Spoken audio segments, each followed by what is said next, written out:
Welcome to The Mountain Gardener with your host, Ken Lane. Gardening can be challenging, but with Ken's tips, tricks, and local advice, you'll reap huge rewards. Now welcome your host, Ken Lane.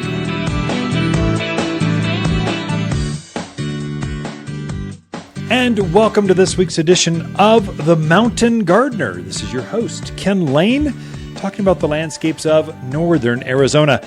And wow, it finally turned fall. Now, autumn officially starts this week, so this coming week. And so you're starting to feel that chill, at least in the evening. Now, I've not relit my fireplaces. I've not turned on the floor heating or done all that winter stuff you do. Haven't wrapped my faucets or my hose bibs or turned on the heat tape in the well house. I haven't done any of that. I'll do that in October, 1st of November. You've got plenty of time. We're notorious for doing this 70-degree stuff, 40 at night. You folks in the higher elevation, you're flirting with 30s. Not frost yet, but it just feels like autumn is in the air. It'll do this for a while, then it'll go right back to summer. It'll be back in the 80s or 90s or whatever. So we just do this back and forth from, it's so nice, to, I'm tired of summer. It's nice. I'm tired of summer. Your plants love it, though. We just had a load of chase trees, or vitex. This is a classic native plant for the mountains of Arizona. It's a shrub that grows above head high, maybe 10 feet tall, but it has blue spiked flowers all over it. We just got a new load. They're 5-gallon size. They're probably, hip high, 4 feet tall or so. Anyway, they're in full bloom. The painted ladies, the butterflies, with a little tiny small orange butterfly, about half the size of a swallowtail or monarch. Just stunning. They were all over this plant. The plants will go into bloom right now and stay blooming because it's so cool. Whereas in the summer, they flash out, they bloom in the morning, and then in the evening, they're like, I'm done, it's just too hot. You can't water me enough. And so now you can, your autumn sage, or Salvia greggii, it is called autumn sage for a reason. It's been in bloom all summer, and it loves the heat. It thrives. No javelina, deer, rabbits, nothing eats it. It's just a great little plant. Grows up just below hip high or so. Rounded ball shape. The most famous is red, but there comes in tangerine and pinks and whites. Comes in a variety of color. It's a great mountain plant, but it gets its name because it's so famous in the autumn. So autumn sage. This is when it goes into bloom. It's all because of that heat effect, like I just mentioned. It goes into bloom, it just keeps blooming. It'll hold that flower for a month. It's ridiculous. Whereas in the summer, it holds it for 2 days. So it's got flowers. It's always throwing flowers on, but they aren't staying on. So right now you're seeing these autumn sages, Russian sage. You're starting to see bloom, and then it stays in bloom, and then more flowers come on top of that. So it just has this unbelievable show. And it'll continue doing that till about November. So you got a month and a half of just unbelievable show. This is another reason why it's so good to plant in the autumn. So this is a great time to be putting in those shrubs and trees because they root out the same way. They can root. They can put all of their energy into rooting. So you'll get more root structure growth this time of year than you will in the summer. In the summer, they're just hot. They're trying to survive, and you didn't quite water them enough. And they're struggling. They burned off some leaves. Now they don't have enough foliage because they're stressed, and they can't create the photosynthesis to create the roots. You don't have any of that right now. So you've got 2 months at least, almost 3 months of really strong root growth on a lot of your plants. If you're doing wildflowers, like echinaceas and gaillardias and poppies and all your autumn joy sedums, these things do the same thing. They bloom really well, but then because the autumn, the shorter days will start to set seed heads. So this is the time you put your wildflowers in, those native drought-hardy perennials that come back every year. You put those in, they go into seed, and you'll have more flowers, more wildflowers coming up in the yard next spring because you planted them now in the fall, and they're just rooting and setting seed, rooting, setting seed. And they'll throw those seed off and then you'll have more plants coming up. This is really good for you folks that live on top of a hillside. You want to try to have some of those flowers spill down that hillside with wild drifts of wildflowers, or a meadow where you just want, the native grasses are coming up, but you want more of those wildflowers to spread through that meadow, that backyard patch, just kind of fill in better.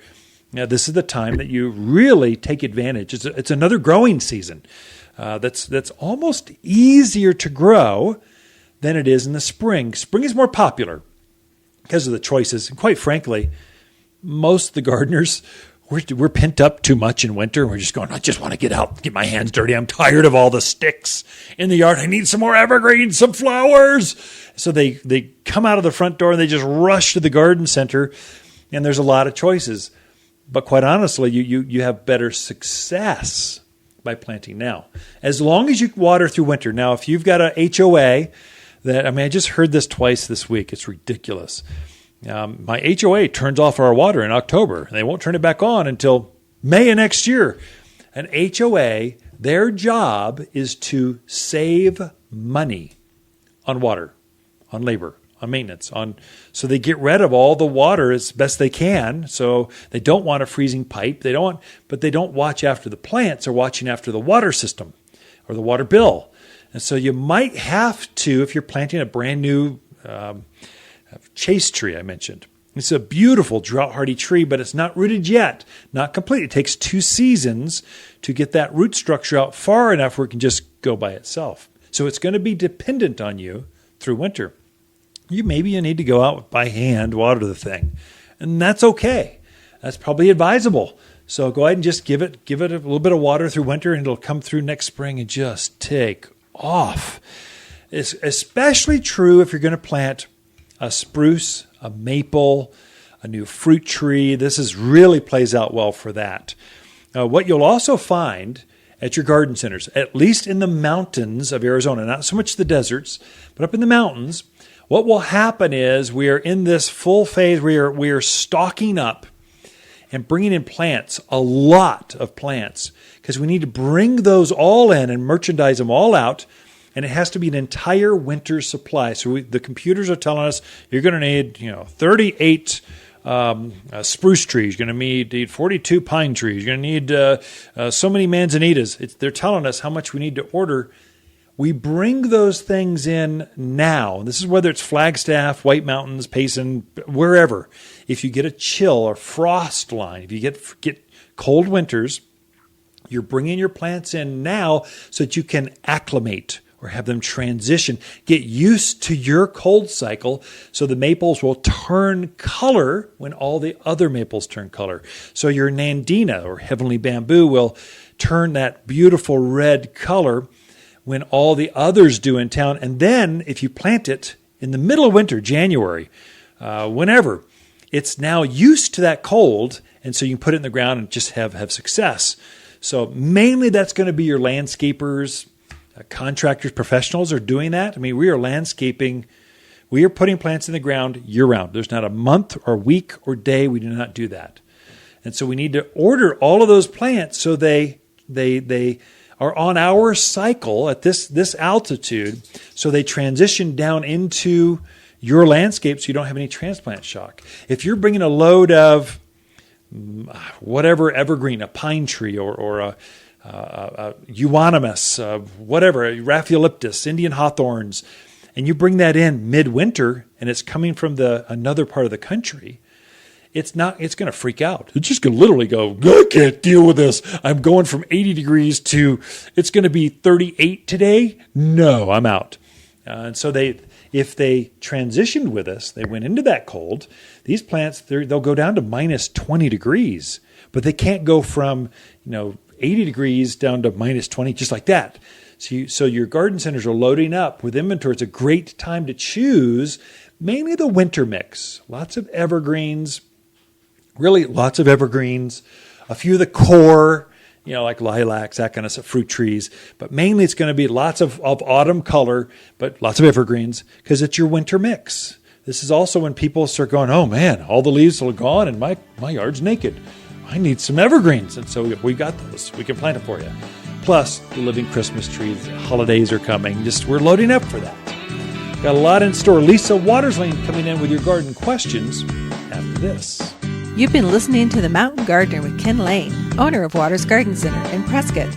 Join him every week for timely garden advice right for the gardens. Visit Ken where he can be found throughout the week at Waters Garden Center in Prescott. Hi, Ken here with the plants of the week and our Purple Magic Crepe Myrtle. You'll be wowed by the sheer amount and intensity of the purple blossoms that shadow this impressive bush. Leaves emerge as bold red foliage in spring and then turn bright green just as the purple flowers erupt in summer. It blooms twice, first in summer, then again in autumn. And at $39, you can have more than one in the gardens. Waters Garden Center, 1815 Iron Springs Road in Prescott, where people who love to garden, they love to shop. Hi, Ken here with the plants of the week and our timeless beauty desert willow tree. Large, fragrant burgundy and lavender flowers appear in big, bold clusters all summer long. This unique water selection is prized for its extra long bloom time without the need of seed pods. The flowers are highly attractive to hummingbirds, 100% Arizona native and just $59. Waters Garden Center, 1815 Iron Springs Road in Prescott, where people who love their native plants to really bloom, they love to shop. You've been listening to Ken Lane, the Mountain Gardener. Green thumbs learned while working in the Family Garden Center. Now welcome back to the Mountain Gardener. And we are in the studio with my favorite gal, my lake buddy. Lisa Waterslane. Yeah. We just got off of Lake Powell together. Mm-hmm. It was just you and I. Yeah. We beach camped all the way up to the headwaters at Height. Bullfrog Marina, we stayed at the Defiance House Lodge for a couple nights. And then we went down to the San Juan, to the headwaters of that. That's the lake. That's the river that comes from New Mexico and fills up Lake Powell. Then we went up to, we skipped Escalante because we've done that one before. Mm-hmm. Went down to Lost Canyon or Last Chance Bay. Anyway. Could be the same. 422 miles. That's a lot of the water. Yes. So a week and saw lots of, coyotes swimming across the lake. Now, did we decide it was a coyote or a fox? You take a thing that's wild with a big thick coat. You put them in the water. They jump out and they look way smaller. It was wild. Actually, see it swimming. Yeah. In the water, it had a place it was going. Yep. It wasn't like fell in. It had a place it was going. It was the fish were boiling. Yes. So up lake especially, past in between Escalante and Bullfrog, the stripers were absolutely boiling. I mean, coming up out of the water, which is they're famous for in the fall, the Chad. We came across Wilson Creek. The Chad were these little tiny feeder fish like sardines. Mm-hmm. Schools of thousands. I mean, it's crazy. Huge schools, and they're jumping almost in the boat. It was ridiculous. Mm-hmm. It's magical. It was. You forgot the bats. Well, I had a horrific bat experience. It's that fabulous gold hair you have. They like it as much as I do. If I were a bat, I'd be attracted to you. Yeah. Anyway. It's okay. I'll get over it. Would you do it again? Minus the bats? Oh, sure. Even the bats weren't bad. It's not like they got in my hair. They were just freaking me out because they were flying really close to me. We were sleeping on the boat, so we got just a walk through, runabout, just small boat. And so we were sleeping on that because it's just the two of us. And so you get exposed to the wind was a little ferocious a couple days, but you tuck into a cove and it's your own private, secluded cove. Just you and your bats and your minnows, your Chad, your stripers. Yeah. It was an interesting trip this time. We had mechanical issues. No, don't mention those. But it was fun. We had to bring the boat home because it was breaking down. Broke down 3 times, I figured out. We ran out of gas because the gas gauge is off. The port motor. That's our story, and we're sticking to it. Went down, and the starboard motor lost reverse. And so I've got a couple of those figured out. But I still have about a week's worth of work. It's part of owning stuff. If you have an RV, you do that with RVs. You have guns, you do it with guns. You have fishing gear, you do it with fishing gear. You just have to maintaining it. Mm-hmm. So our thing is boating. We like boating. Yes. So garden questions. Yes, garden questions. There's still stuff going on in I'll the garden, bet. definitely. Yeah. So Maddie would like to know, she pulled out some of her veggies out of her raised beds that had lost their shine. Some squash, tomatoes, weren't producing. They were dead is what's happening, not just lost their shine. Yeah. She wants to know, can she throw those in the compost pile? Is that recommended? And second, before she puts in her fall veggies, does she need to refresh the soil? Yeah, good. Really good questions. So you can compost all of those things. That's a great thing. Unless, now, if it's had insects, I never add that to the compost pile. Or if it had mildew or any kind of fungal leaf spot, I would never add that to the compost pile. Anything that's diseased or had issues, you want to pick that up and add it to your trash can. I was thinking someone you don't like, add it to their compost pile. Nice. But those things can come back at you. So you really don't want to have that coming back and repeating. Even though compost should heat up well enough, but will it heat up enough before next spring when you use it? I don't know. Mm-hmm. So just throw it in the trash and get it away from you. If it's clean, it's been fine, it just kind of losses luster, compost it. Go for it. Mm-hmm. Freshening up the soil. Plants use soil. In fact, container gardens, if you've got a rose you've been growing for quite a while, or a tree or whatever in a pot, you'll actually see the soil will disappear. Raised beds, you'll see the soil will actually disappear. It's not blowing away. The plants are actually using the soil up. And so you do want to add some freshness to that soil. Not just some fresh potting soil, but you also want to add some nutrients, some good fertilizer. And so if you're doing vegetables, right now you're putting your spinach and lettuce and kales, cabbages and Brussels sprouts and all the leafy things. They're going to do really well right now.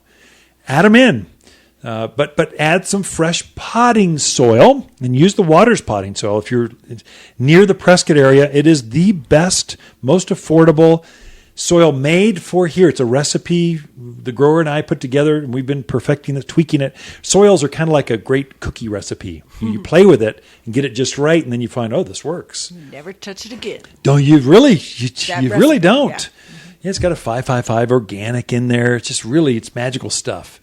So you want to add some of that, turn it in. All the old roots, pull that out. So that'll make some room for a little bit more freshness. And then when you get it all planted, sprinkle in some of the fruit and vegetable food. It's a food we made for you. Again, a special recipe, but it's all organic, but we've upped the calcium in that. So you've got substantial calcium, which will bring out the leaf thickness, the flavors of those winter vegetables.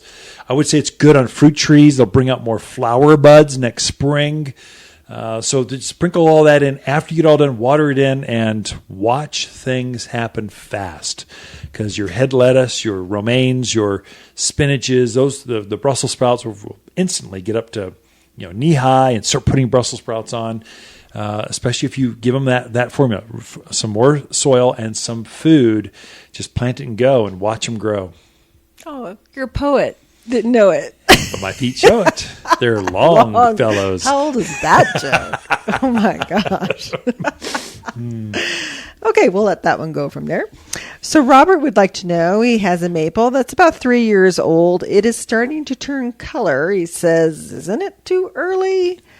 And if so, you just let it go. Sure. It is autumn. Autumn's this coming week. It's autumn. So officially, which things turn color in autumn. Now, your silver maples and your autumn blaze type maples, Prescott Blaze, Armstrong, Celebrations, Matadors, they tend to turn color earlier. Your red maples, sugar maples, some of the hardwoods, they'll turn a little bit later. So it depends on the variety. You are starting, if he's up in Groom Creek or some higher elevation, it may be just about time.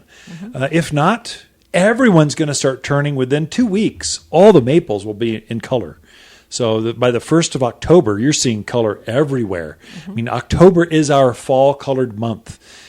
So from oaks to maples to ash and everything in between, they're going to start turning color. I'm seeing aspen starting to turn color now. It can be, if it's way before all your neighbors and you're like 3 weeks ahead of everyone else, it could be that it could be a stressed tree. That's grubs and gophers and your neighbors dump something poisonous in there, you use a weed killer wrong. It could be that. I prefer not to think of it that way. It's just I don't have enough information. Yeah. If you're really concerned, bring a leaf sample in and we could diagnose it with you and really let you know what's going on with that. It's probably beneficial. If it's a larger tree, you've got some value there. It'd be worth coming in. We can at least tell you how to fertilize it and get it ready for spring, that kind of stuff. So, question for you. I was thinking about that. So, we're moving into autumn. If your trees are starting to turn, if you're Groom Creek, you're a little further ahead, do you start cutting back your watering when you see these trees starting to shut down for winter, or do you keep it the same? Yeah, good. No, you keep it through until it's completely shed its leaves. So what happens is it's actively growing right now. It's just not growing where you see it. It's growing underneath the ground. So it's bringing all those carbohydrates down into the structure of the plant, and it's storing those in the root structure. Well, the last thing you want to do is surround it by a bunch of dry, crusty soil. And so you want to keep that watering up through October, through the fall color, and then you cut it off. So there's no risk of you losing your backflow preventers or valves because we're not going to freeze hard until really mid into November. Then you want to really get into it. So yeah, keep watering. Don't cut back yet, even though it's going into fall color. Great questions this week. Ken and Lisa Lane and the Mountain Gardeners. Be right back. You're listening to Ken Lane, a.k.a. the Mountain Gardener. Ken can be found throughout the week in Prescott at Waters Garden Center. Listen each week as he answers timely garden questions unique to mountain gardens. If life is a bowl of cherries, why not make them the biggest, sweetest cherries ever? Waters Garden Center is super excited to introduce our new organic fruit and vegetable plant food. This fertilizer has the bonus of added calcium that gives fruit trees and veggies an extra boost to produce healthy, abundant crops. Feed your plants now to help them thrive and grow more fruits than ever. And just $27 for a 20-pound bag. Safe, natural, organic fruit and vegetable plant food only at Waters Garden Center. The Get Real Men's Expo is dedicated to spiritual guys of all faiths. This year is full of exotic cars, motorcycles, and competitions filled with guys young and old in archery, bull riding, and axe throwing. Ladies, yeah, you heard me right. This is a great father-son event that creates memories and motivates men to reconnect with their community and a God that uniquely loves each one of us. This year's expo is September 21 from 8:30 to 1 at Yavapai College in Prescott. If you're a man, it's free. You've been listening to The Mountain Gardener with local expert Ken Lane. Join the conversation every week as he answers timely garden questions. Email Ken a question directly from your phone to his desktop through the web at watersgardencenter.com. That's Waters with 2 T's, gardencenter.com. Now welcome back your host, Ken Lane. Now, I need to just get something out on the table for you folks. Some of you are terrible gardeners. I don't know. You need to be listening to this show more. Let me tell you. And the number one thing I've seen this week, I'm tired of new gardeners coming into my garden center telling me that I don't have good plants because they killed them because of lack of water. I mean, you got to up your game, folks, on watering. Come on. You can't just put it on a drip system, expect a plant to live on a quart of water a week. It doesn't work that way. And then no one's willing to take ownership going, no, it's all your fault, not me. I'm going, no, you're an idiot. You have no clue how to garden in this elevation. Come on, wake up, man, wake up. And they don't want to be helped. So, thank you. I feel better. I just had 3 or 4 folks hit me all this week going, and they're looking at me going, I've got decades of gardening, selling plants in the area, and they're telling me I have issues? You've got to be kidding me, folks. Not everyone, I'm not offending everyone. Just some of you need to figure out how to water. And here, let me just tell you real quick. You should be watering brand new things twice a week. Only 2 times for shrubs and trees and vines, deeper rooted things. Flowers are different. A new, spinach patch or strawberry patch. Okay, those are shallow rooted things. You got to water those more. And they're more talkative. They'll tell you, a pansy they'll tell you when they're tired. They'll lay down. A pine tree, they're not going to tell you when they're thirsty. They're going to just shed their leaves and they'll be dead. Just like that. There's no forgiveness. You have to get this right with your landscape. You want to water a brand new spruce tree, a brand new fruit tree, a new hedgerow of Arizona cypress, whatever it is. If it's a tree, shrub, or vine, you want to water them 2 times per week. And a deep soak. You need to know how much water that plant, that irrigation system is putting out there. In fact, I would say put that new plant on your drip system, which you're going to do anyway. Let it run with the rest of the yard, because that's what you're going to do anyway. And then go out by hand and hand water it the second time. Give it a good deep soak. And so if that tree's got an 18-inch root ball, I've got boxes, instant, 10, 15, 20-foot trees with 4-inch trunks on them. These are instant trees. Those boxes are 2.5 feet deep. You need that water to go 2.5 feet down through that root ball. And so an inch of water on top of the surface of that planting soil, of that garden landscape, will penetrate about 6 inches of soil. And so if you've got a 24-inch box, 2-foot deep soil, then you're going to need to have about 4 inches of water penetrating down into that soil.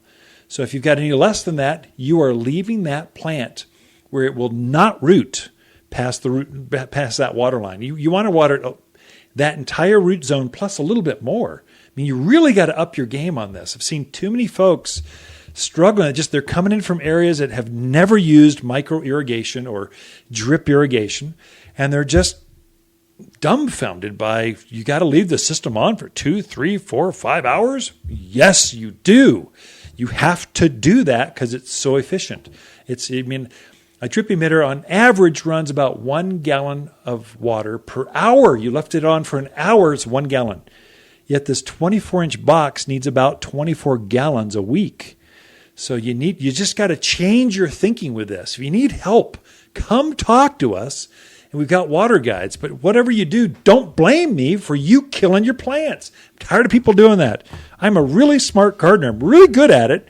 And I'm offended when you come into my store and tell me I don't know what I'm talking about.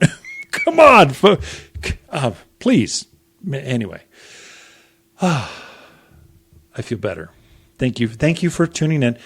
But get water correctly. It's all about watering. And you want to keep that water through October. The growing season is from April 1 through October 30. That's the official at all elevations of the mountains. All elevations, October 1 through, that's when the daffodils are coming up, forsythias are in bloom. It's spring. Through really the first part of November, October, our first frost date on average, at least here in Prescott, Arizona, is October 29th. We generally use Halloween as the date. Well, you can go... A little frost doesn't hurt anything. It's the hard freeze that gets you. So really you want to keep things going and hydrate them before you turn that drip system off and drain it. You want to really hydrate them well, and then you want to continue watering through winter, especially brand new things. So I'd say water them by hand 2 times a month. Pick a nice day, even in January, February. Pick a nice day, go out when you just want to eat some fresh air. Go water that new spruce tree, that new hedgerow, that new lilac, and just water them through winter. We just are so mild here that plants are still using water and they aren't truly frozen, locked in place like the Midwest does. So they'll need to have some irrigation to get through and form that nice flower bud or new leaf growth or new candle growth for spring. It's important. So come in and ask for help if you need more with that. We love helping folks water correctly in their landscape. Be right back. The Mountain Gardener, your source for timely garden advice right for higher elevations. Guaranteed to make a difference in your yard this season. High Waters with this week's Plant of the Week and our Black Satin Blackberries. A thornless, milky smooth blackberry that loves the Arizona sun and produces the most deliciously sweet, deep blackberries. Soft pink flowers cover the nimble canes and then yield hordes of the most delicious, juicy blackberries a gardener could hope for. Ready to plant in just $19 and only found at Waters Garden Center. 1815 Iron Springs Road in Prescott. Where people who love to grow the sweetest berries love to shop. Hi, Waters with the plants of the week and our black lace elderberry. Tense purple foliage is finely cut for a dramatic effect. Creamy pink flowers contrast nicely with the purple leaves. The red berries are edible and make delicious elderberry wine, jams, or just left on the bush to attract birds. A dramatic accent are planted as a trouble-free head-high hedge and just $17. Waters Garden Center, 1815 Iron Springs Road in Prescott, where people who love their elderberries, they love to shop. You're listening to The Mountain Gardener with local expert Ken Lane. Mountain gardening is very rewarding, with a few Ken's tips, tricks, and garden shortcuts sure to turn your thumbs even greener. Now welcome back to The Mountain Gardener. And we are back with Lisa Waters Lane. She comes each week and just shares another garden perspective, just what else is going through her artistic style that's different than mine. And you get 10 gardeners in a room, you'll get bound to get 12 different ideas of how best to have that plants, prepare the soils and get this, what kind of texture should have, what kind of mixture of plants. So it's valuable. I have Lisa here. Welcome back to the studio, Lisa. Thank you. So lots going on in the garden. I notice we have lots of empty pots in our yard. Dude, guess what I'm doing this week? You're going to be pansies. The first load of pansies and snapdragons look amazing. So there's a whole series of plants that go, you plant now that last through winter, and I'm sure that's what you're doing? That is what I'm doing this week. You're out of town, so I am going to do the pots. Yeah, I'll try to get the soil ready for you if I can. Okay. So if I can't, I can do I'll it bring myself. home a bag for you. If I can't do that, go get it yourself. That is true.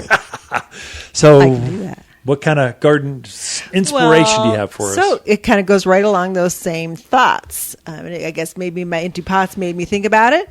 But this is a time of year where you can put in a lot of people from other parts of the country, and they don't think about fall gardening.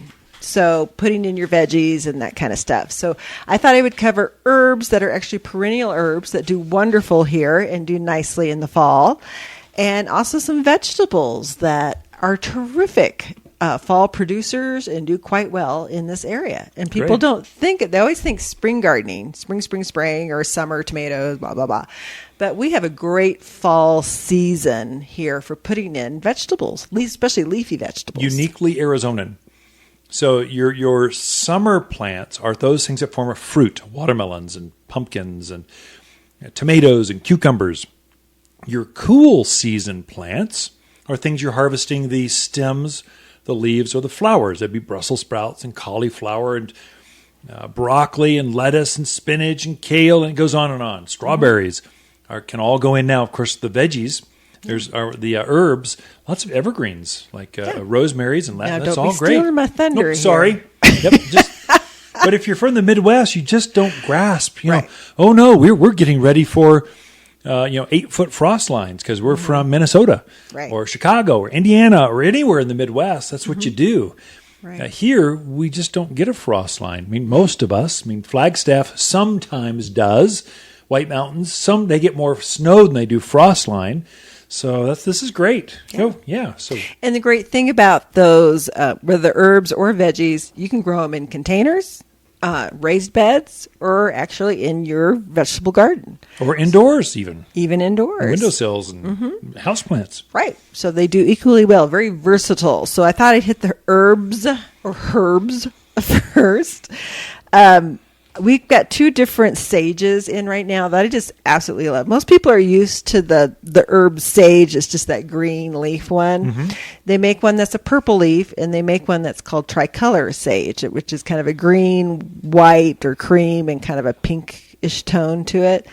I love those sages. I don't know how they are in food because I'm not a cook, which you could attest to, but I love the way they look in your containers or out in your yard. Just really nice, pretty colors. Great to mix with the oreganos, which is another nice, hardy perennial.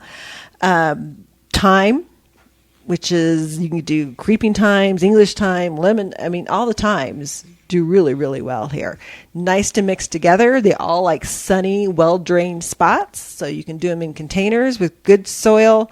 out in your perennial beds, all of that. Just give them a really nice, good, sunny spot to grow in. I'm having a hard time with our thyme.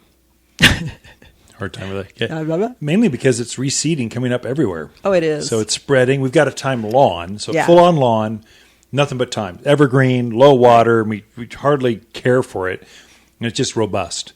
And it still wants to seed and come up in the pavers, Yeah. between the cracks. Wants to jump across the driveway, come in the rose beds. Come on, just stay within your bounds. Right. But it's just so happy here. It just I was does going so to say, well. I think oregano does the same thing. Oregano comes up everywhere, but you can control it. But it's happy and hardy here and does terrific. Oregano Animals actually don't eat makes it. a good ground cover. You've got rabbits and Yeah. deer and javelina and antelope. They're not going to eat thyme or herbs in general. Right. The other one we got in that I've never really grown, but I think I'm going to try it this year is winter savory.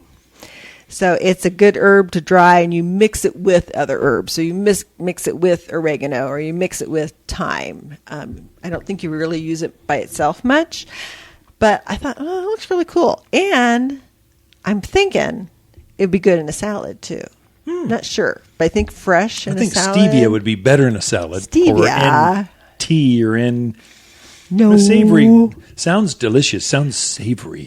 Sounds like you put it in a saute or something. Just like that bubbles up and makes everything Yeah. more delicious. I don't know. Look kind of pretty. And of course, we have the rosemaries and the lavenders. Yeah. Great perennials for here. Wonderful, wonderful herbs. We grow lavender in containers of all things, Mm-hmm. and they get magnificent.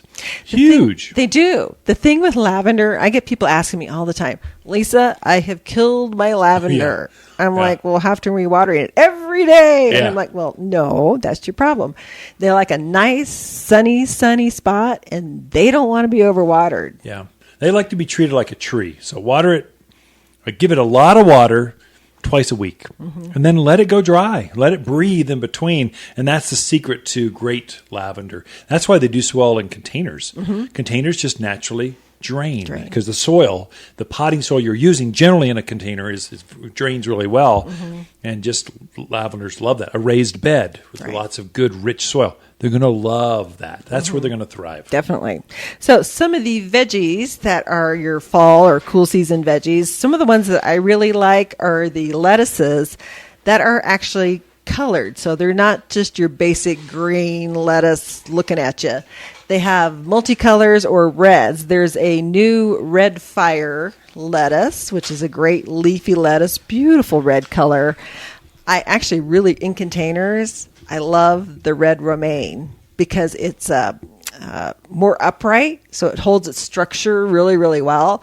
So it's a great one to mix into your containers and put some violas or pansies in with it as well. It makes a really pretty and usable container that you can have. I can tell you, folks, if you tuned in, this is how Lisa thinks.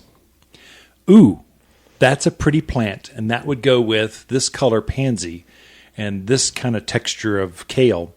And we may or may not harvest any of it, but it's pretty, and we just like it in containers because it just goes. So we don't define things as, we don't keep them locked into just this is a vegetable or this is an herb or this. It's got to be pretty first. It's got to go together in this style, and then if we want to, we can go out and harvest it, or we might give it all to you. I don't know. Yeah. But I only like iceberg lettuce. That's true. That's why you're weird.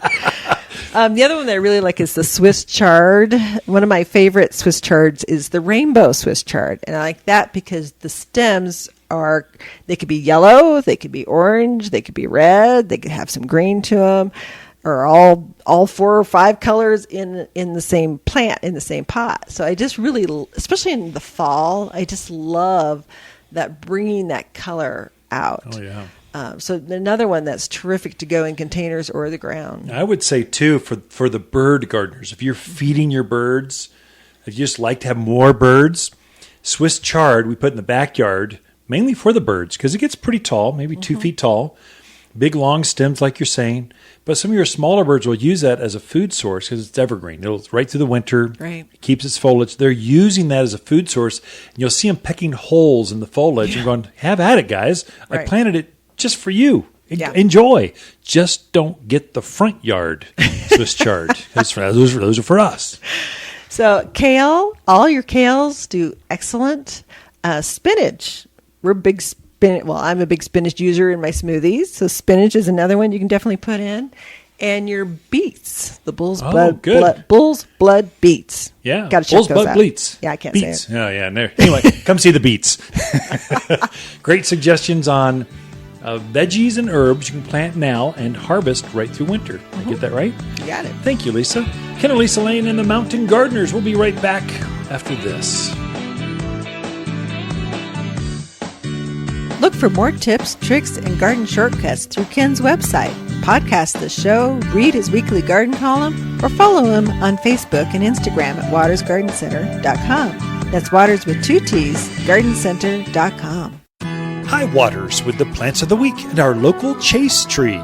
Fragrant lilac blooms cover this tree that can also be pruned into a tall bush and blooms all summer long. No special skills needed for this bloomer. Easy to grow, heat-loving, low-water user, and disease-free. These are really nice bushes for $39. We also have very tall trees in bloom for an impressive $120. Waters Garden Center, 1815 Iron Springs Road in Prescott, where people who love local blooming trees, they love to shop. Hi, Lisa here with the plants of the week and our little Janie Gara. Little Janie is a charmer with flowers that float above this 15-inch plant. The fluorescent pink flowers will wow the hummingbirds with Janie's charm as well. Hummingbirds throughout the neighborhood will visit your plants. They're just so popular and only $14. She thrives in hot, dry gardens and only found at Waters Garden Center, 1815 Iron Springs Road in Prescott. Where people who love their native plants to be beautiful and hassle-free, they love to shop. Welcome to the Mountain Gardener with Ken Lane. Gardening in the mountains is different. Listen to Ken's tips, tricks, and garden shortcuts guaranteed to make your gardens more beautiful than ever this year. Now for better advice that works locally, welcome your host, Ken Lane. Now, some of your homes out there, you go up and down your street and you just go, whoa, look at that. That house is glorious.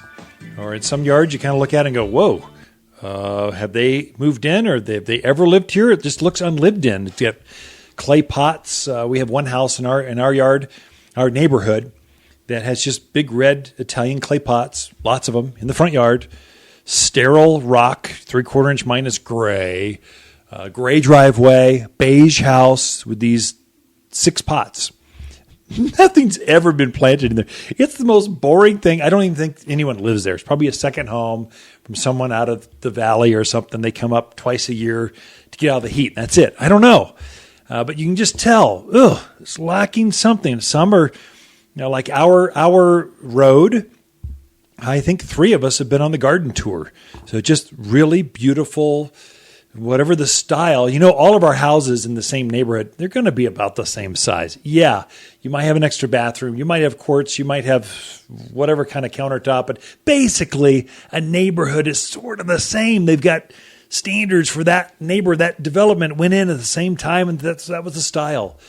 And so it's not the inside of the house that makes your house stand out. It's the outside, especially as you come and you go. And that first initial statement as you walk up to that front door, you go, whoa, this is great. It could be the front door actually makes a statement. It could be the containers or the plants or the furniture that you have out there. There's lots of things that bring that together. At our house, we've pulled up that staggered just gray slab they poured right to the front door. So we have gray driveway to the gray door to the gray. I jackhammered all that out of there. And we put pavers in. So we've got 2 styles of red brick. It's like a red brick going to the front door. It feels like I'm Wizard of Oz stuff. You just are welcome. On either side of that are a standard tumbled type of patio. So it's got this courtyard, private, secret garden feel, and water's running over the edge. And magnolias are blooming, and containers of flowers are everywhere. You just go, this just feels good. Coming down the driveway, you've got a rose garden over to the right. It's the property line, but there's always something blooming over there. It just feels good. And then you go down the steps to the backyard, and it just has this herb garden that you just feel through. And it's lit up. It's got welcome signs because we love to host parties. And anyone that wants to slip out, or those that come in late, they feel awkward knocking on the front door and going through the house and down the stairs and out the back. Well, they can just come down these stairs. We've got this welcome, a huge pot, a ginormous clay pot with rosemaries coming out of it and salvias spilling over the edge.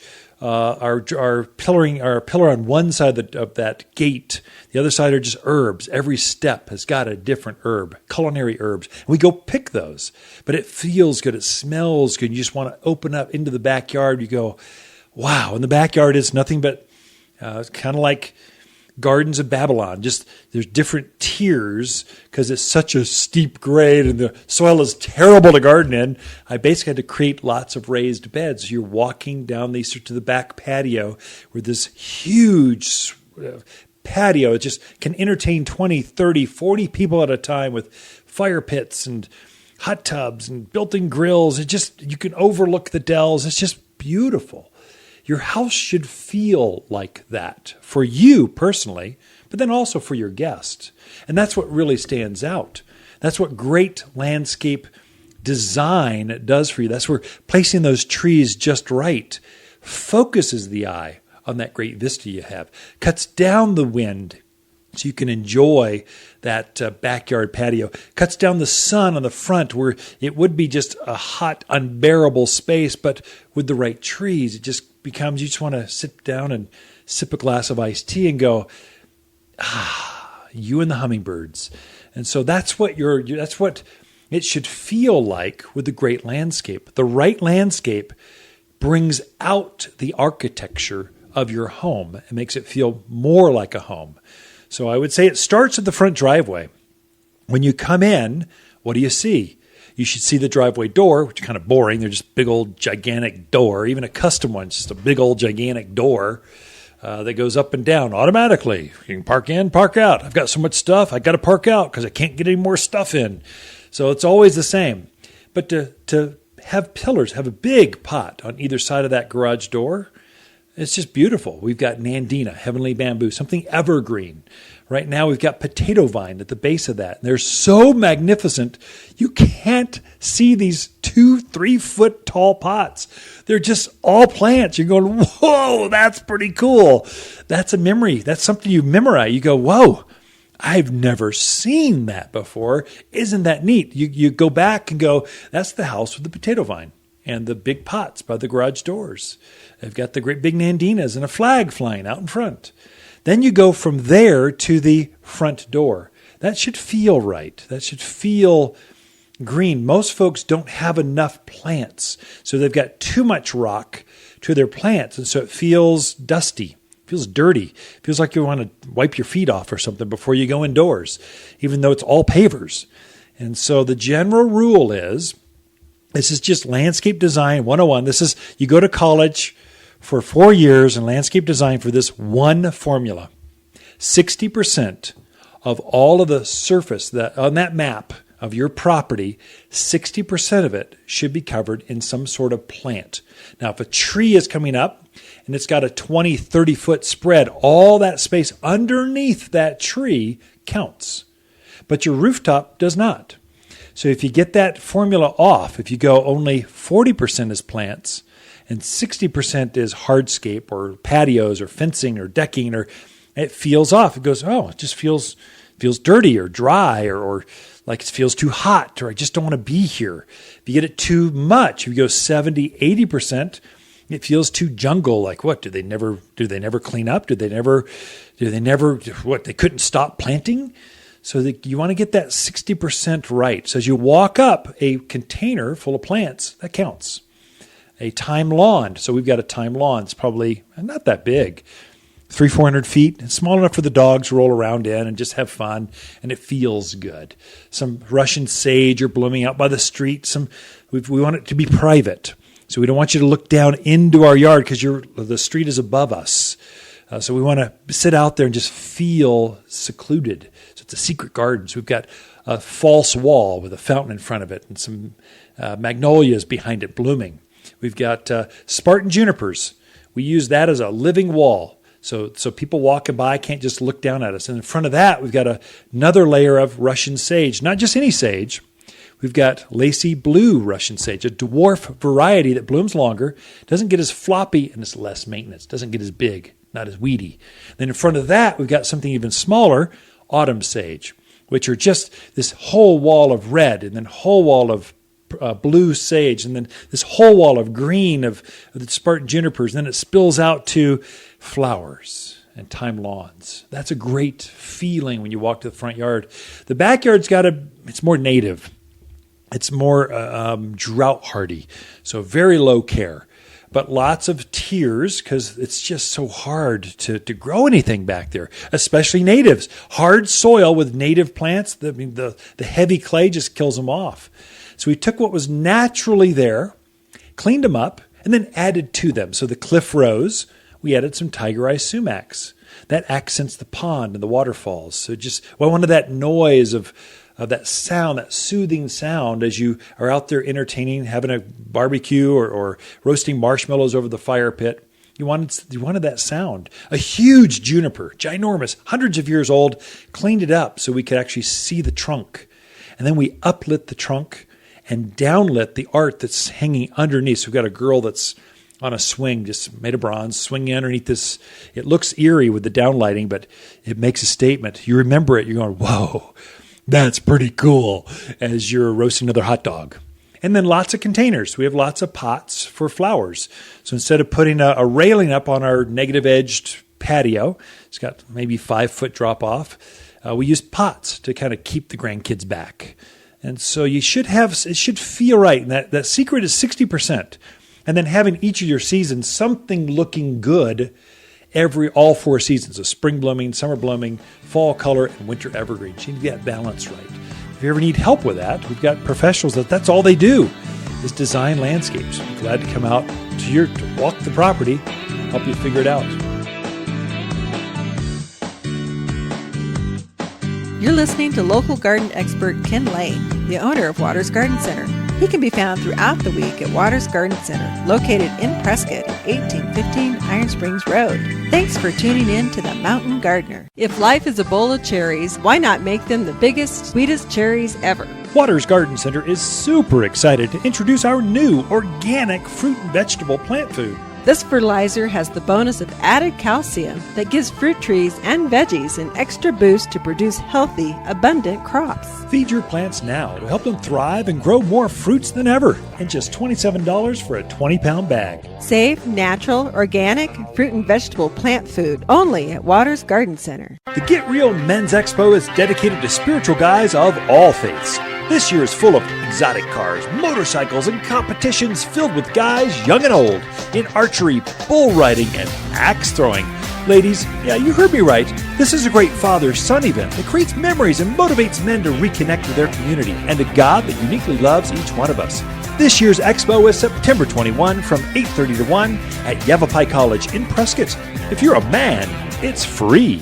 You've tuned in to The Mountain Gardener with local garden expert Ken Lane. Join him each week as he answers timely garden questions that are sure to make a difference in your gardens. Now welcome your host, Ken Lane. Now, I was helping a good friend, a lodge buddy that just was doing a new landscape. He's got a landscaper coming in, and he wants to get it all done and felt the stress and get it all completed. And while the landscaper's on, and he's going to come over and pick some more trees, and I'm going, so that's okay. You don't have to put that kind of stress on yourself. You'll have a stroke. The key with landscapers, get all that heavy lifting done, the irrigation end, all that rock slung, the patios put in place. You can always add another tree or a shrub or a privacy screen. It's easy to add that in later, even though all the rock is down. I mean, if we come out, we've got huge tarps, wheelbarrows. We keep things super clean. We're not going to mess up all the rock when you're planting. So I don't think you have to have it all planned out right now. I think you need to have it the 60% level figured out. All the hardscape, all that, the heavy lifting stuff done. You can always accessorize and add some other stuff. If you love flowers, Have them put a bed in just for you, flowers, and you can go plant the flowers yourself. That's what flower gardeners like to do. If you're a vegetable gardener, have a section of raised beds just for vegetables, just for you. And they don't have to plant those. They got all the soil in, though. They got all the block in. They got and then you can go add some plants yourself. You can do that. And so I think sometimes we put too much pressure on ourselves to make sure it's just right. Most gardens, a new home with a new landscape, quite honestly, is kind of like your living room. It takes a season or two. You're putting the sofa around over here, and the TV I thought would be perfect over the fireplace, but now we burned the fireplace too much. It's too bright, and I want it over here. I'd rather be my back to the heat. You're moving that room around a little bit while you're trying to figure out how to nest inside this new space. A garden can be very much the same way. You go, no, I wish I'd added another evergreen. There's not quite enough. It's winter and things defoliated, and I'm not used to dealing with all this fall foliage, and I want more evergreens. And so you can add a few more of those in January, February, March, whenever. It's okay to do that. So you don't have to have it all honed in just right now. I'm giving you permission to add a little bit at a time. Most of our planting customers, we're at their house 3-4 times. The crew will come out, plant a few things, come back. They'll go ponder for 3-4 months. We're coming back out. That's a normal thing, I think. So I think that's okay. We teach a lot of this at our weekly garden classes. And so every Saturday, we have a garden class. Today it was the top 10 evergreens for the mountain landscapes. Next week, it's how do you plant successfully? There's a technique that really works for mountain soils. And then there's some that just fail miserably or struggle more. We go over how to really do that, which plants, how do you plant each variety of plant.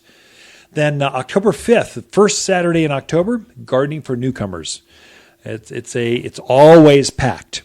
And so then it keeps going to autumn color, top 10 trees. It keeps going through fall. They're free. We want you to be a better gardener. You can take a look at all of those classes at watersgardencenter.com. Go figure. And there's a huge button that says classes. Guess where the classes are? Right there. So you just pop that in. Now you can look at all of them. Facebook, it's under events, Facebook.com/Waters Garden Center. It's under right there for you. So again, free. We want you to be better gardeners. We're averaging 20, 30 people at a class, and they're all gardeners interested in plants. It's just fun to hang out with folks like that. Throughout the week, Lisa and I camp out here at Waters Garden Center, and we love helping local gardeners and fans of the show. Hi, I'm Ken with the plants of the week and our plumtastic muley grass. Glittering clouds of vivid purple plumes emerge in late summer and persist through the end of the year. It's a natural and showing off all its glory right now at the garden center. A superb hillside plant, especially when situated so that the plumtastic flowers are backlit by the Arizona sunset, all for just $36. Waters Garden Center, 1815 Iron Springs Road in Prescott, for people who love plumtastic grass. They love to shop. The Get Real Men's Expo is dedicated to spiritual guys of all faiths. This year's full of exotic cars, motorcycles, and competitions filled with guys young and old in archery, bull riding, and axe throwing. Ladies, yeah, you heard me right. This is a great father-son event that creates memories and motivates men to reconnect with their community and a God that uniquely loves each one of us. This year's speaker is comedian Dennis Swanberg, noted as America's Minister of Encouragement. Dennis is funny, really funny, and motivational when it comes to living your faith like a man. The Get Real Men's Expo, where drones, tomahawks, and food trucks rain from 8:30 to 11. Then comedian Dennis Swanberg cracks us up as fathers, husbands, and sons at 11. Prescott Tire Pro is a major sponsor of this event. September 21st from 8:30 to 1 at Yavapai College in Prescott. The Get Real Men's Expo. If you're a man, it's free. Hi, Lisa with the finds of the week and our Forester feathergrass. Dramatic bronze flower spikes start blooming in early summer and don't stop until well into next year. The flowers are so light and airy, it's often referred to as feathergrass. Growing to just hip-high, this dainty grass shows off enough to make a designer statement without being invasive, all for under $30. Waters Garden Center, 1815 Iron Springs Road in Prescott, where people who love really pretty grass, they love to shop. If you want a more fruitful garden, increase success in your landscape that just feels better, then tune in every week to The Mountain Gardener. Years of tips, tricks, and garden shortcuts are guaranteed to make your gardens nicer than ever. Listen to this podcast or read Ken's weekly garden column by visiting watersgardencenter.com. That's Waters with 2 T's, gardencenter.com. Thanks for tuning in.